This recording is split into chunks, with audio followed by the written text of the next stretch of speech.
Good morning. Good morning. Yeah, the king is back. I don't know where he is, but the king is back. Good morning, everyone. How the devil are we doing this fine day? How's this for weird circumstance, happenstance, coincidence, call it what you will. As you well know, I was at a funeral yesterday. It was my wife's uncle, Roy Swatton, MBE.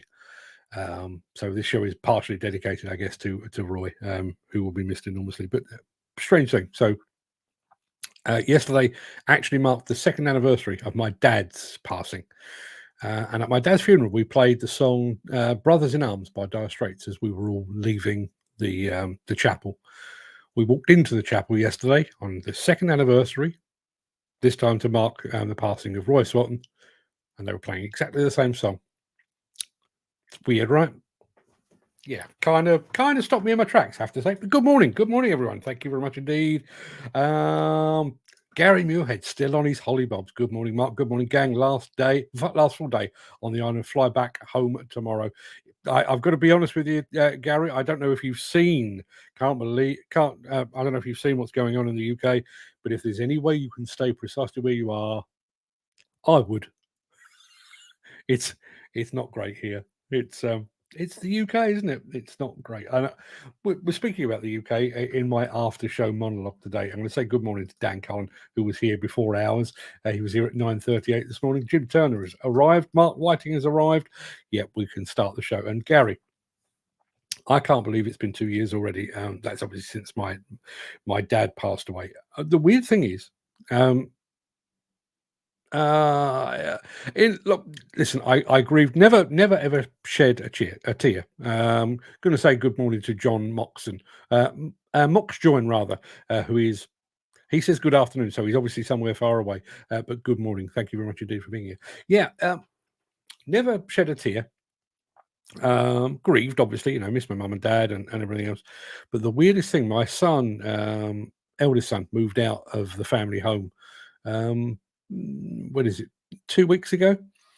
And that left a real pang. Obviously, there's a bit of sort of the empty nest thing going on about it.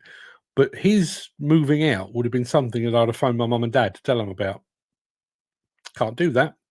And then my nephew passed a big bunch of his GCSEs, and that's something that my sister would have told my mum and dad about. She didn't. She told me instead. Kind of leaves a hole, doesn't it?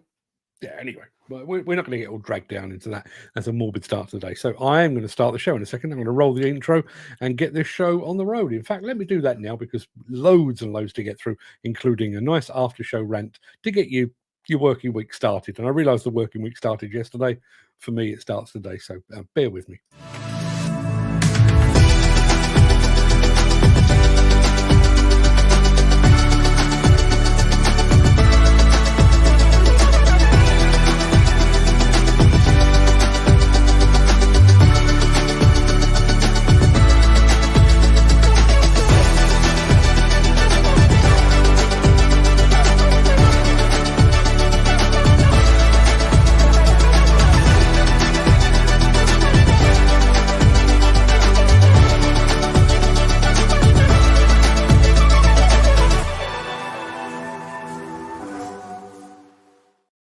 Mr. Hatcher has just joined us as well. Morning, Ken. Good of you to join us. Hope you're all fit and well. Dan Cullen says, hard to believe how time flies. Christmas is around the corner too. Tell you something else that's around the corner too. Not that it's a big deal because it's not really that significant a number. But in 10 shows' time, so not next week, but the week after that, we will do our 800th Breakfast show. 800. 800, can you believe it? It's 789 today. So yeah, another 10 shows after today, and we will be at the magic, meaningless 800. Your favorite time of the year, Dan? When it's nice and cold. Yes, Dan Cullen. I think Dan may have some Eskimo in his DNA, quite possibly. Maybe we can discuss that some other time, but it is Tuesday, the 3rd of September. Welcome to the Breakfast Show. I am your host, Mark Anthony, the Walrus of Demolition. In today's show, Sany mining trucks go driverless. Hydrema makes tracks. We're visiting the biggest Volvo excavator in the Benelux, courtesy of our friend Al Grierson, and we're mesmerised by Merlo. Plus, in my morning monologue, I'll be discussing how we are being failed by the very public bodies that are supposed to protect us all. Let's say a very quick good morning to Alex Latham, who says, morning all from the lovely Alton Towers, delivering some woodworking training for 2 days. Oh, you're delivering woodworking training at Alton Towers? Well, I never. I mean, I guess they use wood. I've been there. They definitely use wood. Never thought of doing training there. Fantastic. And yes, Gary, love it, says Dan, looking forward to the cold weather. Just one other thing before I press on, and I'm going to do the Mystery Machine and the Excavator World Cup in just a second. I need to apologise. I don't know quite how it happened, but I listened back to the podcast on my last morning monologue, and the sound was a bit sketchy, bit top endy, like it got distorted when I was getting excited, which happens from time to time. I've tweaked the settings, so hopefully I'm coming through loud and clear, but hopefully I'm not, as they say in the air trade, I'm not peaking too much. Facebook is a few seconds behind. Yeah, absolutely, it always is. One thing I will tell you, if anyone's ever actually on Twitch, I'm watching myself now, and I reckon I'm about a second behind. Yeah, Ken Hatcher, Sany's profits up 2,000%. We'll be speaking about them in just a moment, actually. Cold weather is great, but not too much rain, hopefully. Yeah, wouldn't that be nice? Although it's been raining here this morning. Anyway, enough of all of that. We already know what's going on in the not too distant future. So it is time for Mystery Machine. So let me do that first.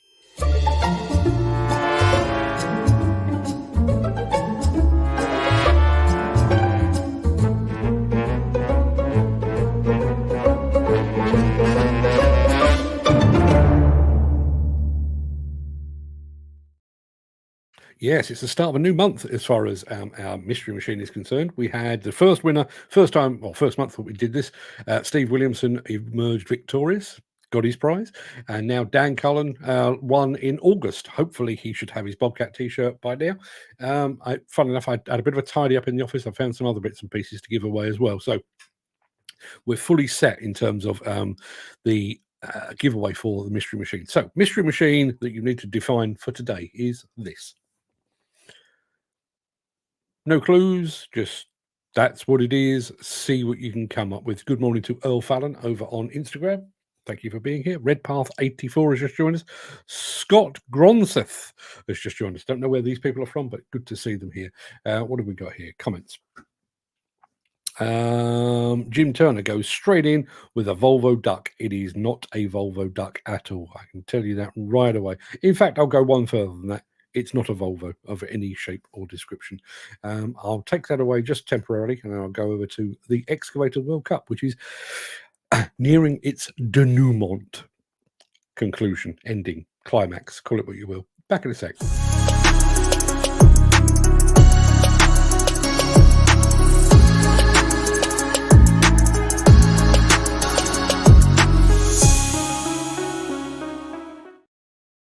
Yeah, now I've got a funny feeling I know which way today's going to go, but you never know. You never know. So I'm going to show it to you now. That's what we've got today. It is Caterpillar. Sure, you've heard of them. They're quite big. Versus Case. Sure, you've heard of them too. They're quite big as well. Yes, Caterpillar and Case going head to head. If you remember rightly, the end of last week, we saw Komatsu taking on Devellon. Well, Komatsu emerged victorious in that one. How is this one going to play out? I have a funny feeling I know, but as I say, stranger things have happened. What have we got in the comments? Well, immediately, we've had 2 votes in favour of Caterpillar, which is kind of the way I was expecting it to go. Our friend Mick has just joined us.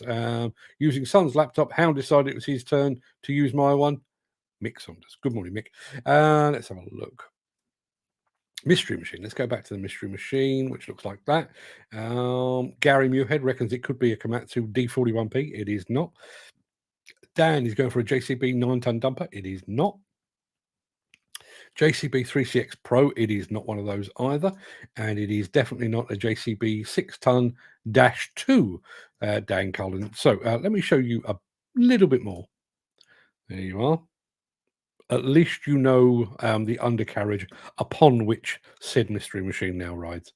If you've got anything on that. And don't forget, we still need votes on that. As it stands at the moment, it is very much 2-0 to Caterpillar. But if you're a Case fan, please type Case into the chat. If you're a Caterpillar fan, type Caterpillar into the chat. Usual rules apply. You've got £150,000, let's say, of imaginary money to invest in an excavator or an excavator fleet. You can choose out of one of those two. You can choose Caterpillar or you can choose Case. Which one are you going for? They will go forward to the next round. I can tell you it's now 3-0 to Caterpillar. Dan Cullen putting his weight behind the Cat brand as well. No great surprise, but there's plenty of time to go. So let me get on with the show because we've got lots to get through, including my after show rant. We'll get to that.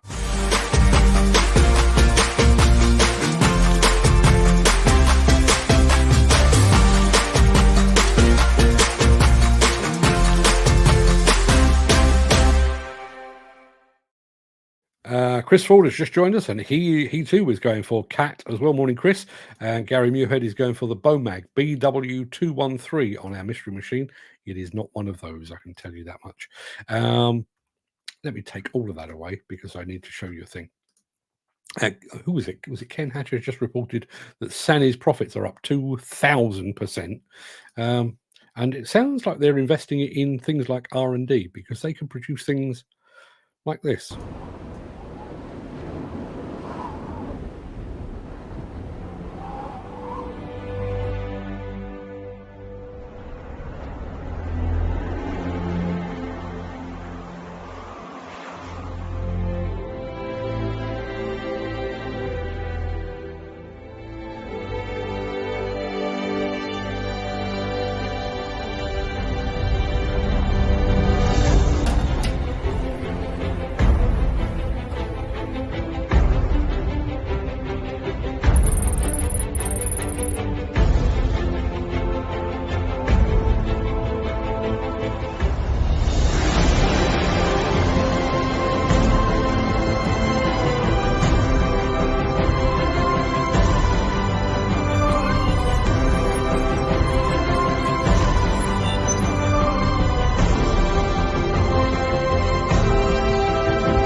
there were bits of that didn't even look like it was shot on Earth. What an incredible landscape. That's Western China, apparently. Looked chilly, but looked absolutely fantastic. Our friend Mick says, surprising what a dog could do to a laptop, let alone how many pieces he can leave it in, rather. Oh, well, off to Curry's after the show. I am a boxer dog owner. I have two. But I'm not going to tell you about those two. I'm going to tell you about the first one we had. I bought a boxer dog, or boxer puppy, for my wife's 21st birthday about a fortnight ago, because she claims she's still 21. But yeah, bought a boxer dog, and I wasn't working at home at that point. Was still sort of working in an office and what have you. So we basically partially converted our garage. It was a concrete built garage, big proper roof on it and everything else. Side door, steel door, and everything else. Went to work one morning. Came home in the afternoon to let him out, and he was already in the garden. And I thought maybe my wife had popped home, till I went out into the garage. The steel door, rather than being square, now had an upturned corner, and he basically battered it with his head and bent a steel door to get out. Yes, they're quite determined, dogs, particularly boxer dogs, I can tell you.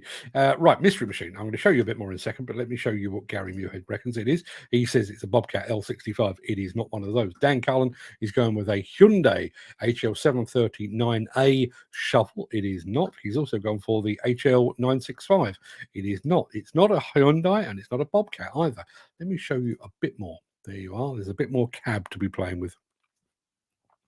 Ken Hatter has now joined over on Instagram because apparently Facebook has given up the ghost. Some ways I wish it would. But he's also voted for Caterpillar. I think it's 4 or 5-0 to Caterpillar at the moment. So if anybody is watching on Twitch, on Instagram, on Twitter, on LinkedIn, on YouTube, any of those places, if you're a Case fan, you kind of need to make your voice heard, because as it stands at the moment, Caterpillar is absolutely storming away with it, which is kind of what I expected, to be honest. There is the Mystery Machine. Just one last look at that before we crack on. And then I'm going to take that away, because it is time to press this little button here. If you are enjoying this episode, please consider supporting the show. You can leave us a tip at buymeacoffee.com/demolition news. Yeah, well, I think we went the best part of 2 years without mentioning Hydrema. We mentioned them last week, and we're going to mention them again right now, because they are, pardon the pun, on track.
I'm sure it's just the black, but man, that's a sexy looking machine, isn't it?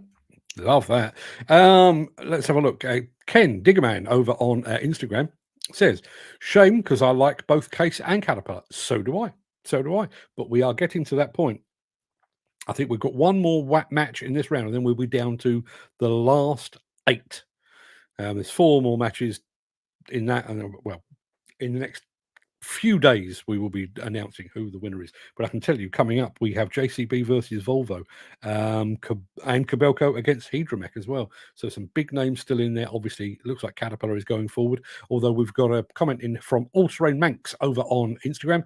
I will chuck in a vote for Case because I'm sat on one. That seems a fairly appropriate vote. Here is the Mystery Machine. Lou Carney has just thrown her weight behind the Caterpillar brand, so it looks like Caterpillar's going to get this as well. Let's have a look. So, Mystery Machine, is it an XCMG LW330FN? It is not. Dan Cullen reckons it could be an XCMG MIDI shovel. Let me put it like this: you're in the right part of the world, but you have the wrong make, you have the wrong model. Let me show you a little bit more. There you are. When you already figured out it was a shovel of some description, well, now you know it is definitely a shovel, but it is not an XCMG. See what you make of that. We'll be right back after a little bit of this.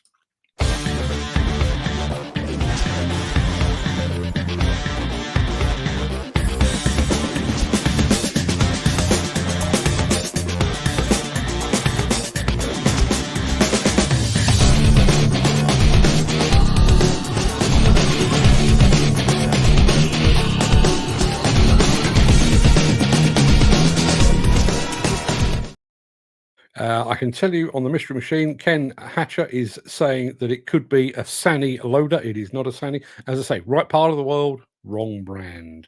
Wrong brand. The next film I'm going to show you, I was getting a bit desperate actually because didn't do much work-wise this weekend. Kind of prepping this room for a bit of a, not a change. This will stay the same.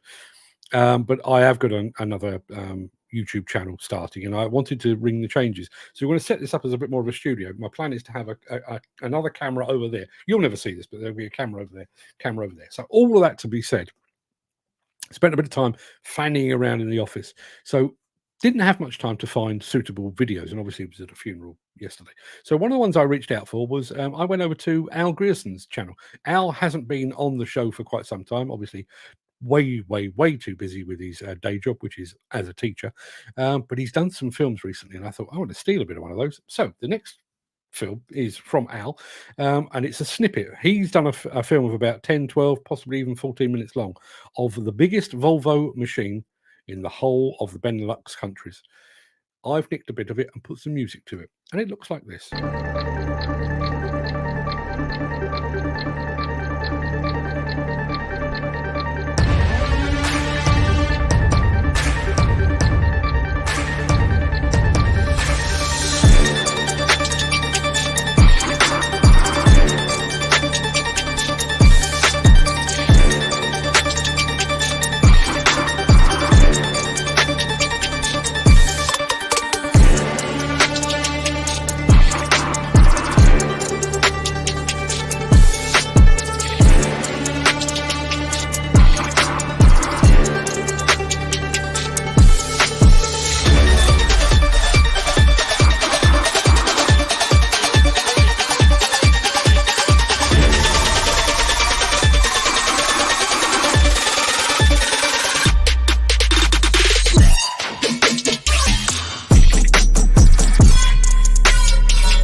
Yeah, top work, Mr. Grierson. Happy to feature that on the show.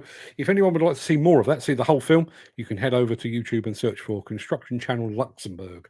While you're there, do me one small favour. Hit the subscribe button, would you? He deserves it. So going back to our mystery machine, what have we got? Dan Cullen went for the Lugong T936. It is not. Chris Ford, Tavoltar 935G. Not sure what a Tavoltar is. Maybe that's predictive text. I'm not entirely sure. Gary Muirhead going for the UFAN YW928D. It is not. He's also going for the YW917D. It's not any of those things. Now, Dan Cullen is on the right path. He's not got it right, although, as reigning champion, you wouldn't be at all surprised. He's gone for a Shandong LG 930. It is not a 930. That's all I'm saying. It's not a 930. Here's a little bit more to be going on with. Excuse me. I could sense that was coming. I do apologise. So, yes, if you know your Shandongs, why on earth would you not? You better get typing because the first 3 points is up for grabs. I'll be back at the... I thought I could get to the next break, but I couldn't. Let me play this and we'll come back to all of that in just a moment. Since the finance bill came into effect in April, the construction industry has seen a surge of fuel thefts. The rising cost of living has placed an additional risk of theft by employees and contractors, as well as opportunistic thieves. By using diesel dye and placing warnings of its use, you are sending a clear message that this is your fuel.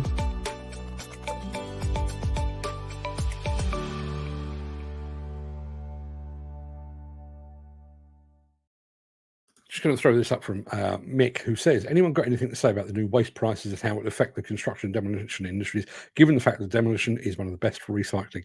I've got to be honest with you, Mick, because I was out yesterday, and I'm kind of I'm at least a day, if not a day and a half behind.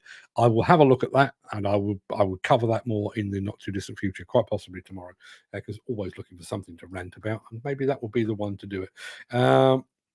That's the mystery machine as it stands. It looks like Caterpillar is going to emerge victorious on this one. They are well in the lead at the moment, but if you're still voting, please do so. Do that very soon, because I'll be pulling the draw in just a moment. And I'll be doing that immediately after a new film from the fine folks at Merlo. Here it comes.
Marvelous, magnificent Merlo. Great film. Thoroughly enjoyed that. I can tell you, nobody has got today's Mystery Machine. We already know that it is a Shandong. Dan Cullen had gone for the 656D. Too big. Chris Ford had gone for the 933L, closer, but still no cigar. Dan Cullen going for the 950E. I can tell you, I get the 3 points to start the new month. It is that.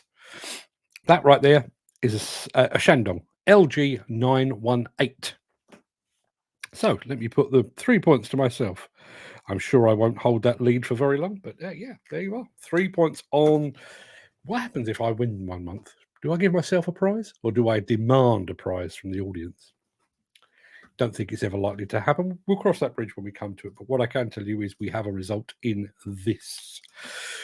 So the latest round of our Excavator World Cup competition pitted Caterpillar against Case. But which brand came out on top? Well, we put it to the public vote, and I can tell you that the winner is...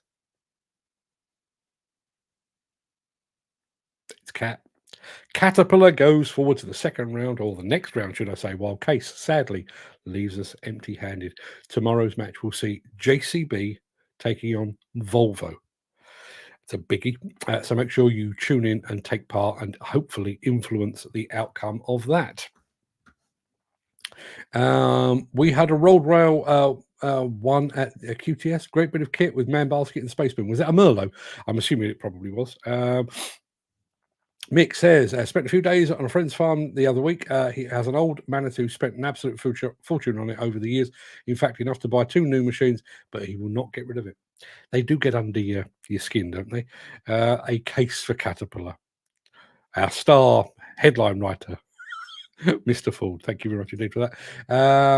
Had that in the comments, but you beat me, sir. Yes. I mean, if I really wanted to win, I could probably just ignore people, but I'm not going to do that because, I'm looking to get rid of things from my office, not actually accumulate them. So that is pretty much the main part of this morning's show over and done with.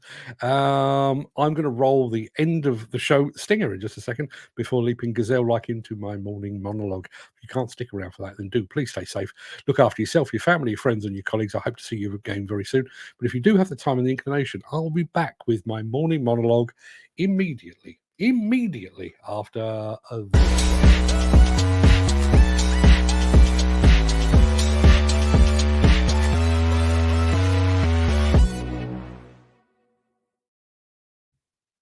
A few months ago, I saw a headline that proclaimed with smug satisfaction that the Environment Agency had prosecuted a fisherman for fishing without a licence.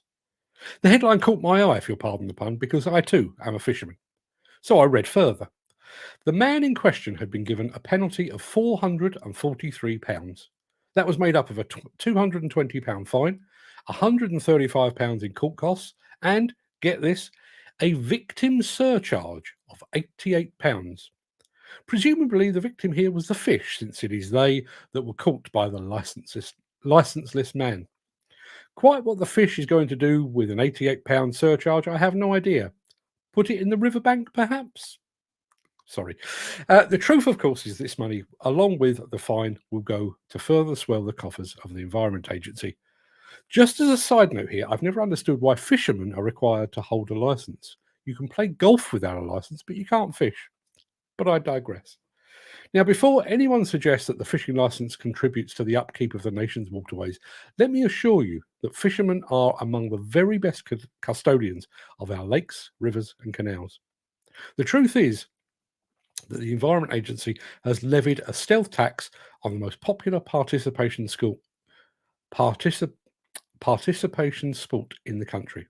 And they continue to do so while turning a blind eye to the ongoing environmental catastrophe perpetrated on our rivers by water companies pumping thousands of tons of raw and untreated sewage into them.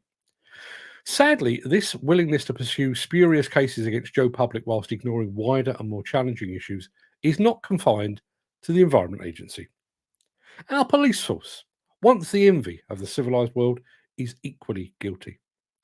A 51-year-old army veteran was arrested back in 2022 for reposting online a meme that showed the pride flag rearranged to form a swastika. He was told someone has been caused anxiety based on your social media post. That is why you've been arrested. Now, taking a swipe at the pride flag, certainly nothing to be proud of, and any imagery involving a swastika, undoubtedly unacceptable. But the man was arrested for posting a single image online. Meanwhile, the knife crime pandemic rages unabated, and balaclava wearing, machete wielding gangs roam our streets freely. And then we come to the public service that is failing this industry of ours, the health and safety executive. Just last week, the HSE was bragging about the prosecution of a 78-year-old farmer who had taken one of his grandchildren for a ride in a tractor.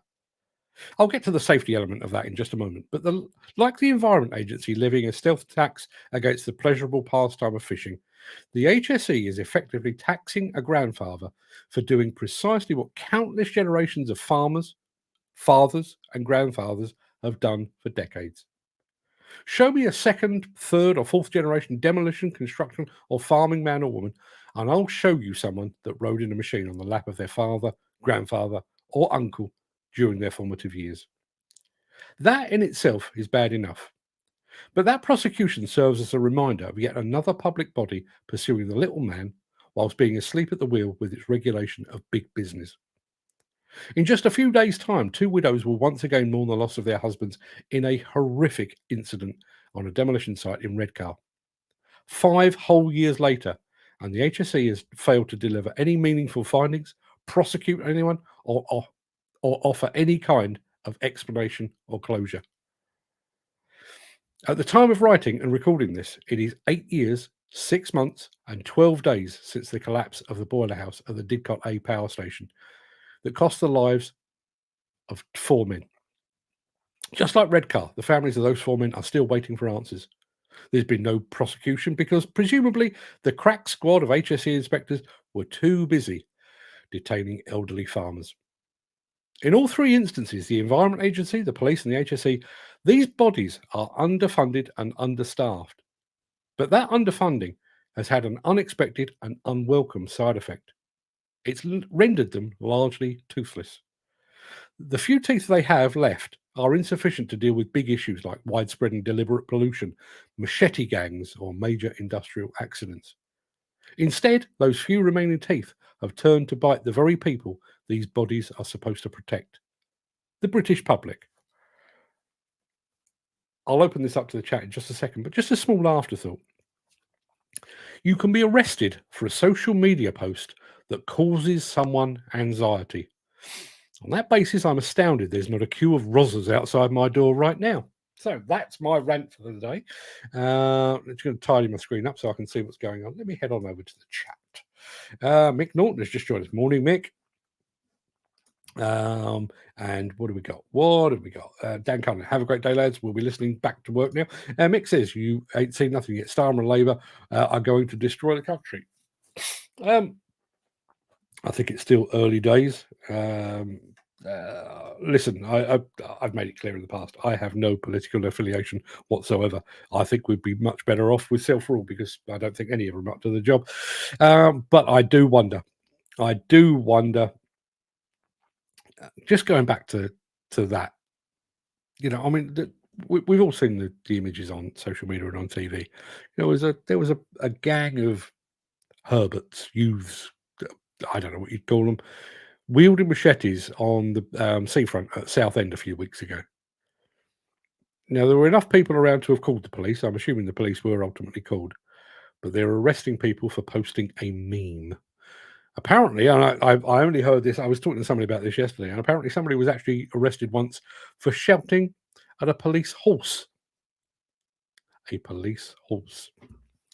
And a victim surcharge of £88 for a fish. Jim Turner says, absolutely disgusting, a total waste of police time. And the coppers that turned up surprised the 60 quid out the fella, didn't even know the laws they're supposed to be upholding. The government just sees honest, good people as easy pickings. All at the same time, they're letting violent criminals out early because they haven't got enough space for them. Yeah, exactly that. And it's been a while. There were bits of London a while back. There were bits of London that were I don't think anybody actually admitted they were considered police no-go zones, but I think everybody assumed and accepted that they were. There were bits of Liverpool, Toxteth and places like that. What's the place in Manchester? Um, I can't remember. There's a bit of Manchester that was much the same. But I got the impression that to a degree we were starting to get to grips with that. But now I'm not so sure. If never mind all of the paperwork and the admin and everything else that the police have to go through in order to do their day's job. If you are arresting elderly farmers, if you're arresting people for posting a meme online, you're not going to have enough people on the beat to actually arrest proper criminals. And I could have gone one stage further with that. We've got organisations like CSCS, CITB, NDTG, and all that kind of thing. They are, in the same sort of way, they are equally guilty. They're cooking up new courses, shifting goalposts, and all the various bits and pieces. At the same time, there are spurious, pirated cards widely available, universally available. So they're introducing more and more and more rules, regulations, courses, competence cards, but they are not doing enough to sort out the issue of these spurious cards. Mick Norton, on the same subject, says the CSCS social media posts have caused me considerable anxiety over the years. Shall I dob them in? Yes, I think you should. Thank you, Chris. I had a complete blank on that. Moss Side was the bit of Manchester that I was talking about. I remember Lee Evans doing a skit about Moss Side. He reckoned the people in Moss Side are so hard, they didn't bother with guns. They pushed the bullets in by hand, which I thought was a great line.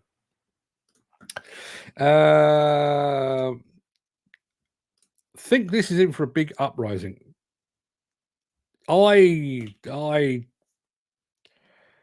The more I look at these things, I'm not come the glorious day, up the revolution, and all that kind of thing. But the more you look at all that is wrong with the country at the moment,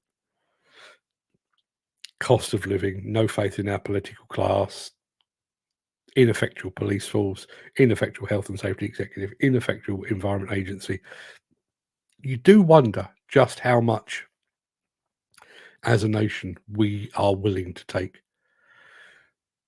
I often joke about our friends over the pond there in France who seem to protest just because they haven't had one for 48 hours. But I can't see them tolerating some of the shit that we put up with here. I really can't. I think they would be taking to the streets.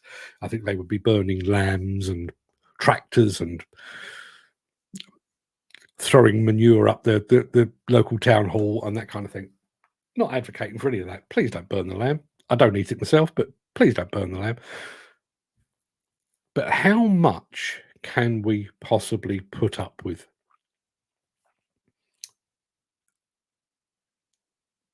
Keir Starmer, obviously not the most popular man in the world for various reasons, which I won't go into, gave a speech the other day and he was talking about the fact that financially and economically, things are going to get worse before they get better. I think most of us probably figured that out for ourselves, but that's where we are. But let's not lose sight of the fact that the current economic crisis that is facing us as individuals, the cost of our food, and housing, and various other bits and pieces, is not of our making. It is the making of economists and politicians and those in power. So what he was actually saying, he would never have the balls to say it, was government, regardless of who was in power at the time, government has fucked up. We have spunked a whole bunch of your cash, and now you're going to pay for it. That's the truth of the matter. And it's the same wherever you are in the world. It is not just a British thing. It's the same everywhere in the world.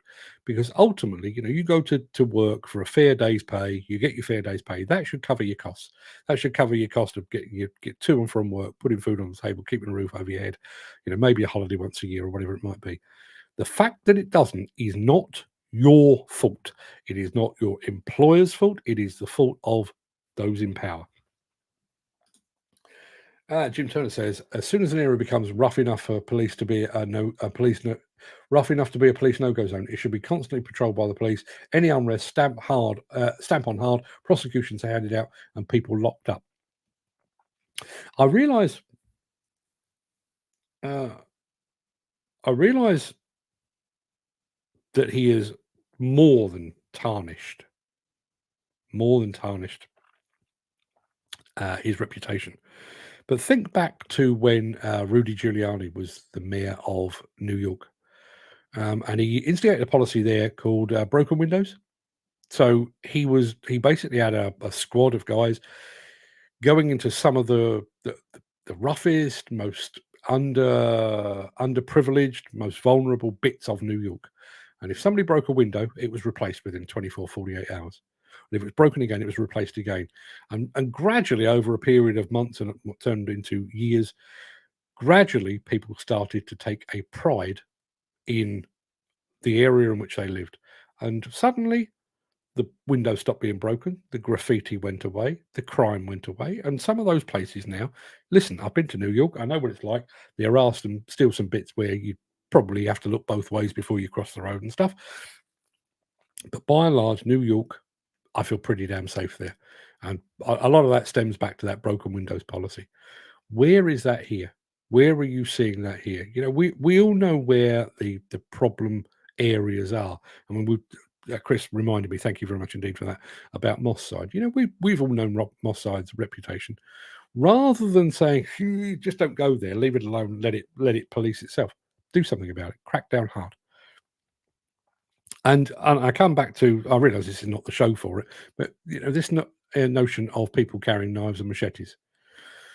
If you're carrying a knife, or you're carrying a machete, arrested, 10 years. Save the court time, and yes, the prisons will fill up. But you don't even need to do it a few hundred times before everyone gets the message. You know what? There is no valid reason for carrying a machete on a British street. It's not like you're hacking through the Amazon jungle on your way to find Aztec gold. That's not the case. If you're carrying a machete on a British street, you should be locked up. Just simple as that. No issue at all. Chris Ford says, "Power to the people." He came from Derbyshire as well. Robert Lindsay came from Derbyshire, did he? Did he? I used to love that program. Power to the people, tooting popular front, and all of that. Quite like the fact that he wore a beret as well. I was given a beret by Adrian McLean up at Armac Demolition. Very kindly sent it to me through the post after I'd been quite outspoken about the Charlie Hebdo attack in France, and I was speaking out in favour of the people that work there and the fact they should have freedom of speech as journalists and artists and stuff like that. And Adrian McLean watched it and sent me a beret. Turns out I can't wear a beret. Ferris Bueller can sport a beret, look damn good doing it. Robert Lindsay, Wolfie Smith can wear a beret and look pretty damn revolutionary doing it. Che Guevara could wear a beret at a jaunty angle. Me, I look like a big French whoopsie. Didn't wear it too much. How long will we still be paying for the COVID pandemic? I'll come back to that in a second, because, as I said, I was at a family funeral yesterday, and isn't the passage of time a strange thing? We all lost 2.5 years due to the pandemic and the lockdown that ensued. We used to have, this is my wife's side of the family, but we used to have regular family gatherings. They used to be at the guy who was buried yesterday. They used to be at Roy's house. And at the time, my wife's grandmother, Lucy, God bless her, she was the head of the family. She was the oldest member of the family. And so the parties were held basically in her honour. But then, her three offspring, my mother-in-law, Roy, who died and was buried yesterday, and my wife's aunt Linda, they were the next generation. Well, Roy is no longer with us, and my mother-in-law is not particularly well at all. But because of COVID and the pandemic and the lockdown, those parties stopped. So there were some people at the funeral yesterday that I hadn't seen for probably 5 years, give or take. And the kids struck me as one thing. I mean, two of the people giving readings at the funeral yesterday were the granddaughters of the guy that died. And in my head, they were 10. They're both at university and they're stood up giving a very, very moving speech. But also the top end of the family tree, those people that were sort of, the life and soul and everything else, those are the ones that are now hunched and frail and, being wheeled about the place or using walking sticks and walkers and that kind of thing. And it did strike me, when they're gone, I'm next. That will be me. I will be. I mean, I'm already the oldest member of the Anthony clan. My mum and dad aren't here anymore. My sister's 7 years younger than me, so yeah, I am the top of the Anthony family clan. Doesn't bear thinking about. Never argue about religion or politics. You can never win. Don't think we've seen nothing yet. Oh, I do wonder. I do wonder. And that speech about things are going to get worse before they get better. I don't think that's just an economic thing. I think that's pretty much all walks of life.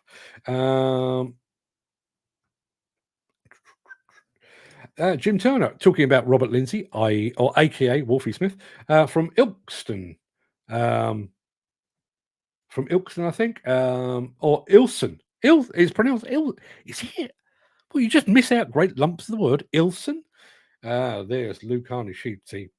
Lou, I'm sure her mum and dad told her about this because she's way too young to remember the Tooting Popular Front, but she quite rightly says. Frank Spencer also wears one. Yeah, when I wear a beret, I'm kind of on the Frank Spencer end of things. I'm looking to be Che Guevara. I'm more Frank Spencer. Hence, it's in a box somewhere. Mick Norton says, wasn't Wat Tyler of Peasants' Revolt fame from your neck of the woods? Was he? What, Surrey or London? Was he? Didn't know that.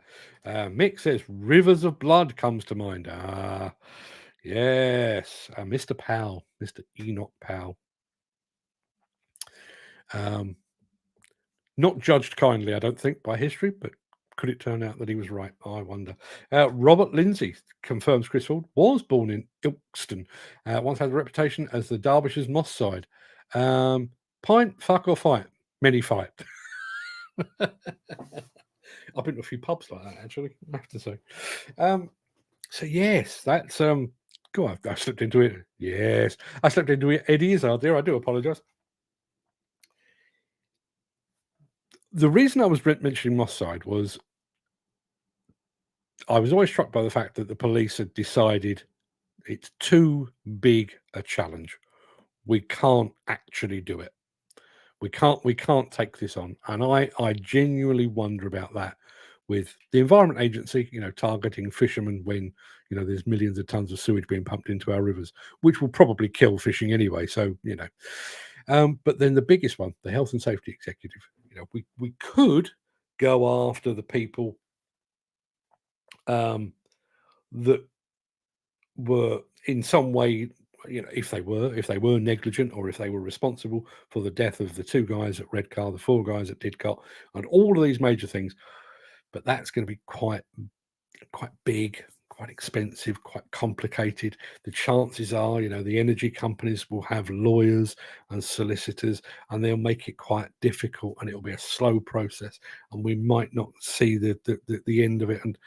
Or we could prosecute a 78-year-old farmer for taking his grandchild for a spin on a tractor. Somebody said at the very top of the chat, low-hanging fruit, and that is exactly the way they seem to be working. And it's the same as HMRC. How many times do you read about HMRC targeting, a single person when full well there are major corporations, I won't name names, but Starbucks and Amazon always get a mention about this time, who do their level best to avoid paying tax in every way, shape or form.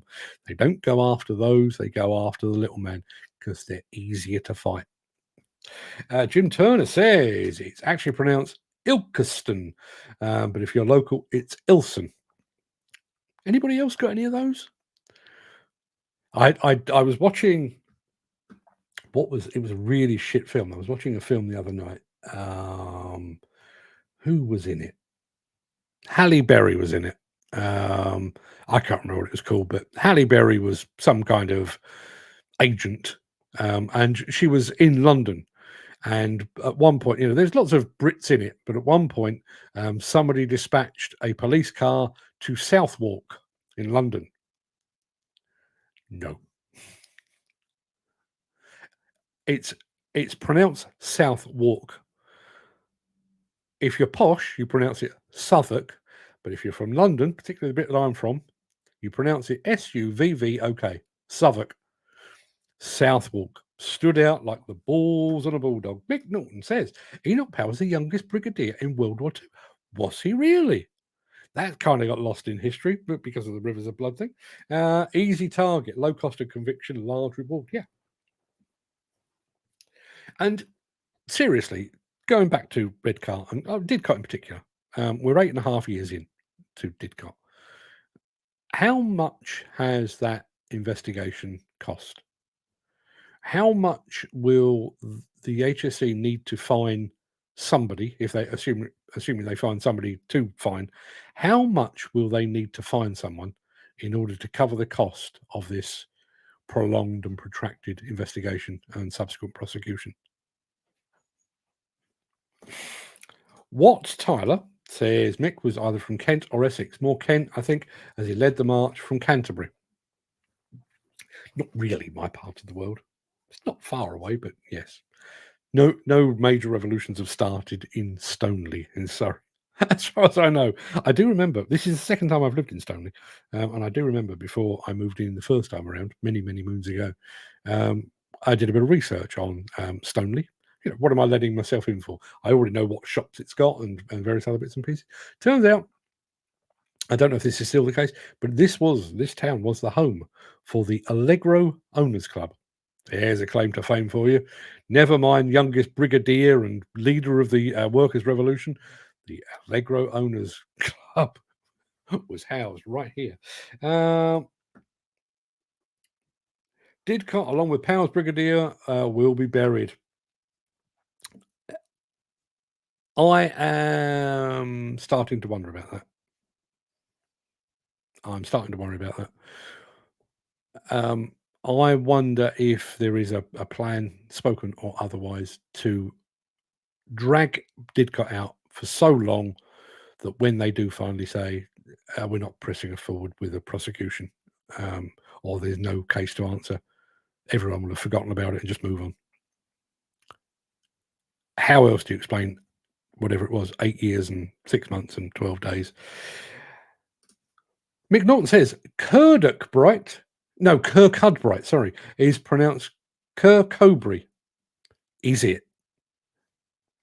Gary Muirhead, can you confirm that? Kirkcudbright?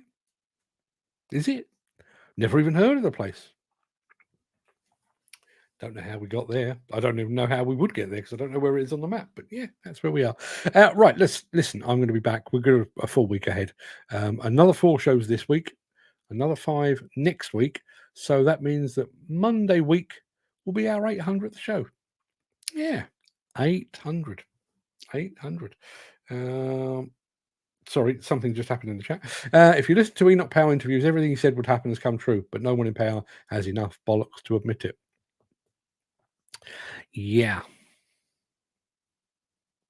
And I don't want this to come down to things racial, because I mean I was talking about the police, but I was also talking about the Environment Agency and the Health and Safety Executive. Ultimately, when it comes down to crime and criminality, you go hard or go home. You can't. How can you pussyfoot against a situation where people are being stabbed on a regular basis? Chris Ford says, apparently Kirkcudbright is west coast of southern Scotland, just above Dumfries. Is it?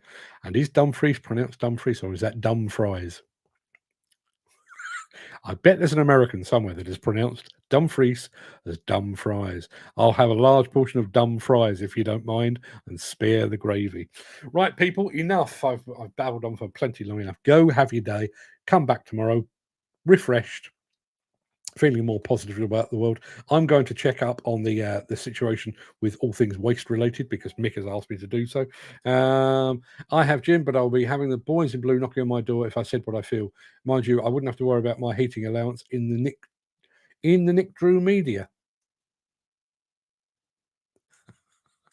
Is that the Nick Drew media or is that the mainstream media? We shall see. Both. And I like the heating allowance. Sounds like you've written that with a Scottish accent. And he says, meant the Nick. Yeah, nice and warm in prison. I mean, there are disadvantages to being in prison, I'm sure, but it would be nice and warm. And you get 3 square meals a day. Access to the telly. I'm kind of tempted. Right, people, go and have your day. I'll see you tomorrow. All the best.